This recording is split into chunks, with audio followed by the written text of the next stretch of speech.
लखावे धम गिरती हीरे को जाने, यूं सतगुरु लावे चोट निशाने। अभी आपको बताया था कि एक सीप होती है, और सीप जब उसमें मोती बनने की एक प्रेरणा बनती है तो वो ऊपर आ जाती है, उसको प्यास लगती है। वो समुद्र जल ग्रहण नहीं करती, वो समुद्र के ऊपरली सतह पर आ जाती है समुद्र के, और ऊपर से वर्षा जब हो रही होती है उस समय उसका मुंह खुल जाता है। जिस हो रही हो तो खुला हो तो उसमें वर्षा हो रही हो तो उसमें से वो बूंद ग्रहण करते, उसको स्वाति बूंद बोलते हैं, स्वाति। और उसको फिर वो मुंह बंद हो जाता है, उसके अंदर मोती बनना शुरू हो जाता है।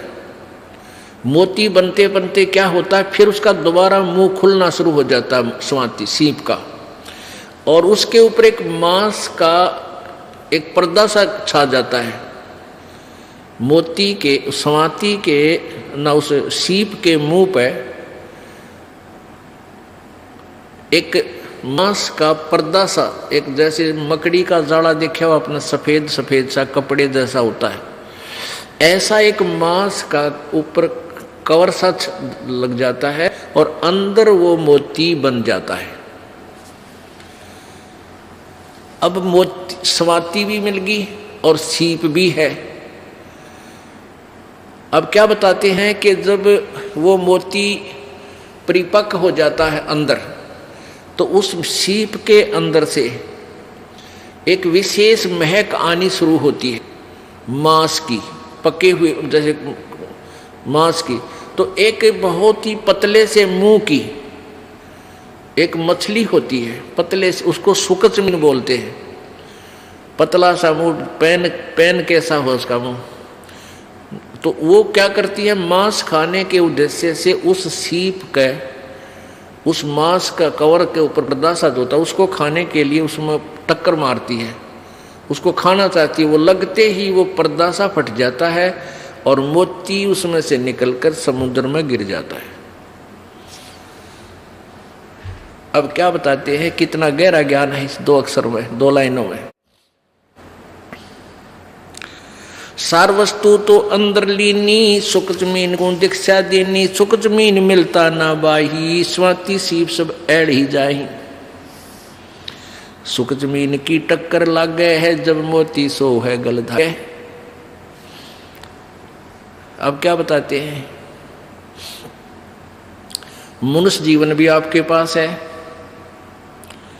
और सतगुरु भी मिल गया आपने, आपको सही मंत्र भी मिल गया, और यदि सारनाम नहीं मिला तो भी आपका यो मंत्र भी और आपका जीवन भी दोनों व्यर्थ, जो पहले दूसरे द्वितीय मंत्र तक। अब कहने का भाव ये है कि जैसे वह मोती सीप तो समझो शरीर है, और स्वाति समझो मंत्र आपको मिल गया सतनाम, और मोती बन गया।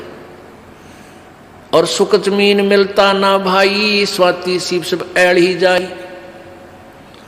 सार नाम आपको नहीं मिला है, और आखिरी सांस तक आपकी इसके अंदर श्रद्धा, पूरे गुरु जी में श्रद्धा, यानी आखिरी सांस तक इसकी जाप नहीं किया। यहाँ एक उदाहरण दिया है कि यदि ये सार नाम आपको नहीं मिलता तो तुम्हारा ये सतनाम तक की कमाई भी और आपका ये जीवन भी व्यर्थ जाता। व्यर्थ का तात्पर्य ये, क्योंकि यहाँ एक विशेष ध्यान से सुनने वाली बातें हैं, घबराना नहीं।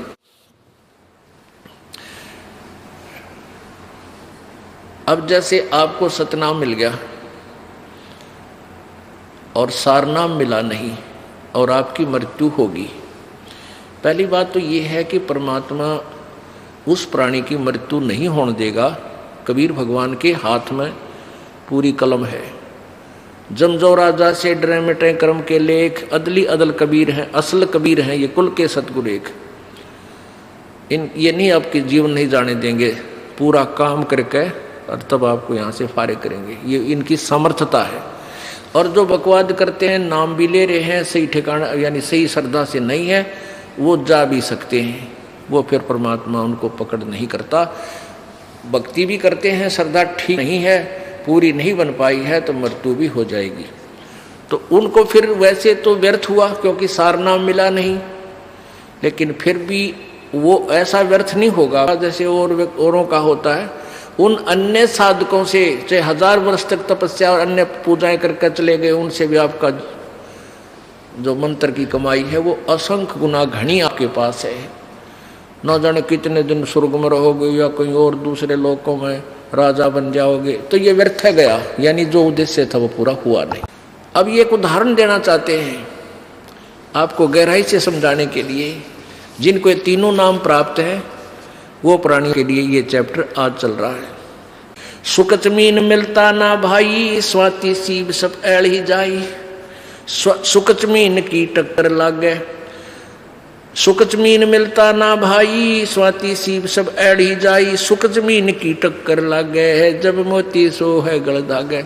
अब सुकच मीन ने उस सीप के उस मांस के टुकड़े को खाने के उद्देश्य से टक्कर मारी, वो खड़क दे ही मोती नीचे निकल गया।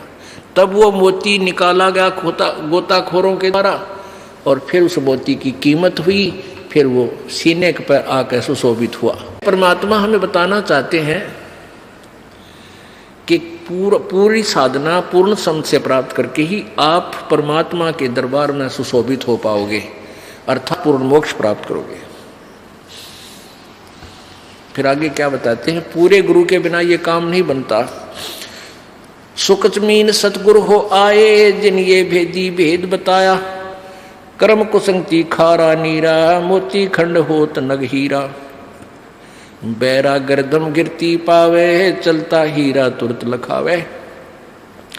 दम गिरती हीरे को जाने, नो सतगुरु लावे चोट निशाने। अब ये हीरा जो होता है ना, एक हीरा, ये पत्थर में बन जाता है, पत्थर में होता है, पहाड़ में, और इसकी इतनी ताकत होती है इसमें, ये कुछ ऐसी गर्मी पाकर के वहाँ पहाड़ की, और ये पत्थर को फोड़ता उसके अंदर से चल चल चल करता हुआ चल पड़ता है, जिधर भी इसकी दिशा बन जाती है। तो पहले राजा लोगों के पास एक धमगिरती होते थे। धमगिरती वो क्या होती है, उनके अंदर एक ऐसी कॉमन सेंस होती है, ऐसी उनकी सुरती लगती थी, वो ध्यान से यानी अपनी ऐसी सुरती को पत्थर से पहाड़ पर तचा देते थे कि वो हर उस पत्थर की, उस हीरे की दिशा को बता देते थे कि ये इधर को चल रहा है।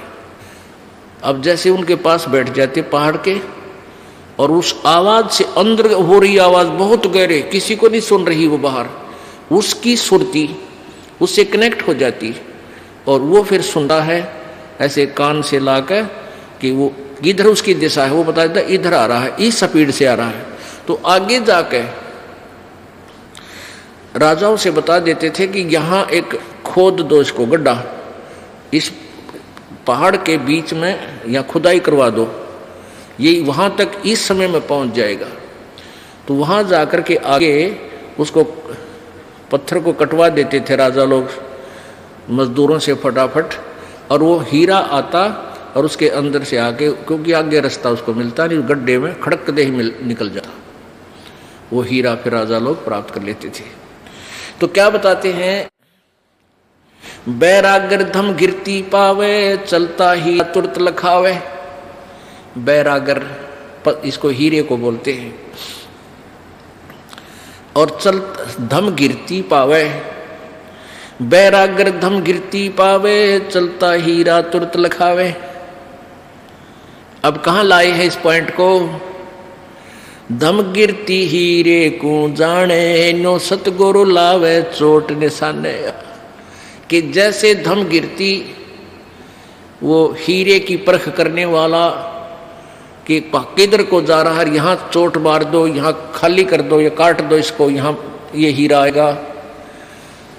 कहते हैं धम गिरती हीरे को जाने, नो सतगुरु लावे चोट निशाने।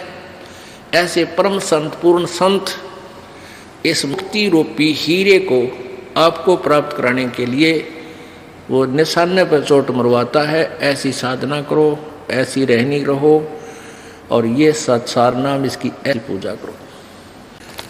अब प्रसंग चल रहा था